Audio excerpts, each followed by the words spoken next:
Cason, you guys have had a layoff before a series. Just what has this one been like, given the fact that you've played already 16 playoff games up to this point? Has it been nice to get a little bit of rest and recovery here?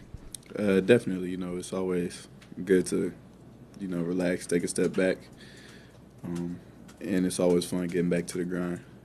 And now you know your opponent and the Pacers. Just I know it feels like a long time ago when you guys played them, but what kind of stands out when you think about a team like them? They all could, score the ball. They all can guard. So, they're a good all-around team. They've won the same amount of games as we have, so we can't take them for granted. Cason, what sticks out to you to this day about the time Caruso brought his championship ring to the locker room and maybe the words he said, the message that came with that? Pretty much we can go do it too. I feel like that was the point of him bringing it, to show him like what we could have, achieved.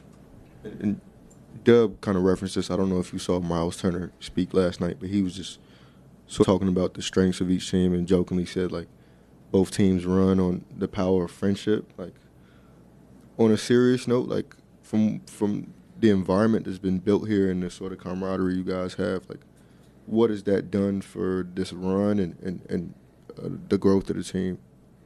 It keeps us together. It keeps us all humble. It keeps the spark alive. We come to work essentially every day, but coming here and seeing the guys and being able to have fun with them, it doesn't give it like a work environment type feel. Is this the closest you've been with guys on any team you've been part of? I'd say yeah. I mean, every team that I've been on, I've been close with the guys. But yeah, this is like they're gonna be my brothers forever.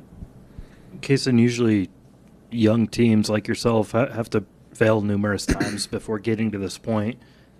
It's almost like you all skipped a step. Like, what about this team is special to sort of overcome kind of youth and inexperience?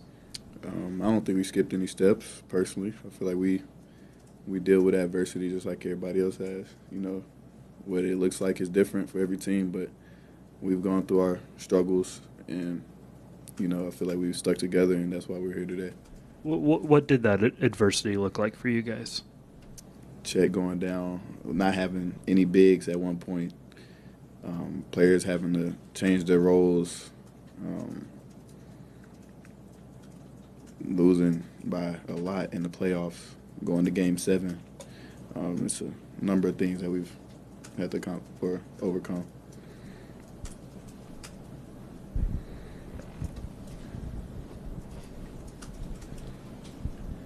Cason, I just want to ask about kind of the collective intelligence within your group to be able to play so many different styles successfully. I mean, I think about times where you guys play really up and down, and then you can also kind of grind it out half-court wise too, between Memphis and Denver and Minnesota, like some drastically different opponents.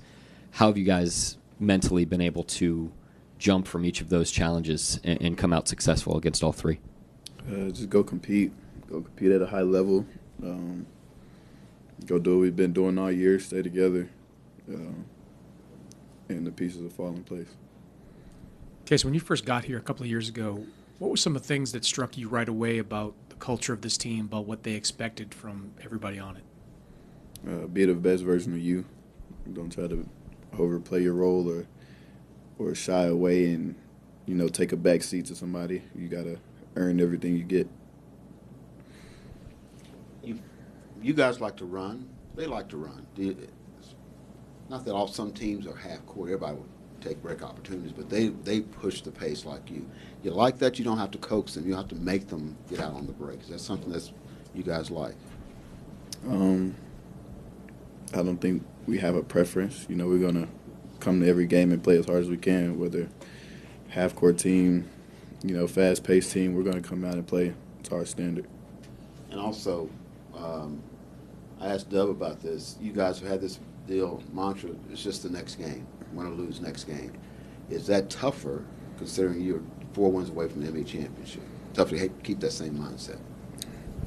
For me, no. I mean, we all got a mindset of 0-0.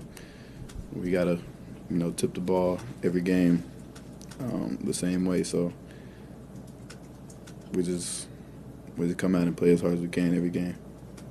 Cason, I assume you'll end up on Haliburton various times throughout the series. What makes him so difficult to guard? He can score at all three levels. He's a good player. Can't relax, just go out there and make life difficult for him if that's possible. Yeah, Cason. Do you believe like some of the criticism behind this team's defensive identity, the physicality in which you guys play, is a product of like, I guess, the league standards kind of changing in the way that teams play defense, just it not being as physical of a game as it was back 10, 15, 20 years ago? Are you asking me about their defense? Or No, just like defense in general. the defense that you guys play being mischaracterized because that's just not the way that the average team plays defense anymore. You guys do play like a physical brand of defense, and that's very uncommon in today's league, I guess. Like you said, it's uncommon. That's what we've been preaching, since I've got here. So whatever makes us uncommon, that's what we're going to do. Anything else? Go ahead, Joel. Because you seem to push back on the idea that this team hasn't faced adversity. I just wonder, for you, what's this adversity sort of look like for you in your couple years here? Growing up, you're always a man. I speak about that. Coming into the league and having to be a role player, finding your role, finding who you are in the league. Injuries, minutes. Teammates, going through tough times, We're our brothers, so that affects all of us. For you to push back on the idea that, this team hasn't faced adversity, is that something you've sensed that people have, like, almost sort of been short-sighted in the adversity you guys have faced, that they've almost, like, not seen your struggles the way you guys have? Everybody, a lot of people thinks that what they're going through is, tougher than what somebody else is going through. And just because struggles look different, that don't mean that, the next guy or next person isn't going through the same thing or, their own battles. All right. Thanks, Cason. Thank you.